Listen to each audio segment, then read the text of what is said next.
மாசி மாதம் 23ஆம் நாள் 7ஆம் தேதி மார்ச் மாதம் 2025 வெள்ளிக்கிழமை மதுரை உரையும் மகாராணி சொக்கநாதர் மகிழும் அன்னை மீனாட்சியை கண்குளிர தரிசித்து போற்றி பாடி வணங்கிடுவோம் வாரீர். கரும்பும் புஷ்ப கனை 5ம் பாச அங்குசமும் கையில் ஏந்தி நான் எங்கெங்கு நினைத்தாலும் தோன்றுபவளே.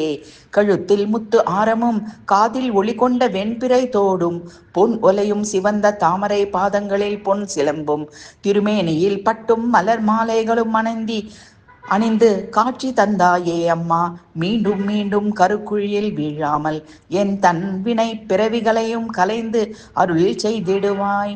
நின் இருத்தால் அன்று எப்பொழுதும் யாரையும் வணங்கேன், வேறு ஒருவரை வாழ்த்துகிலேன். பதமலரே சரணம். நின் கேழ்வர் சொக்கர் பாகத்து குடிக்கொண்ட தாயே, என் இருதய தாமரையிலும் சதா அமர்ந்து ரட்சிப்பாய். அடியேனுக்கு இடர் வரும் போது அம்மா எனும் என் குரல் கேட்டு அங்கே வெளிப்பட்டு ஓடோடி வருவாய் அன்னையே.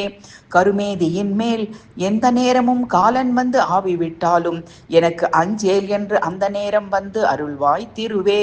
விளைந்த செந்தேனே, வடியிட்ட தெள் அமுதின் உருவே, யான் செய்யும் ஏவல் எல்லாம் அன்றே உன் ஏவல் கண்டாய்.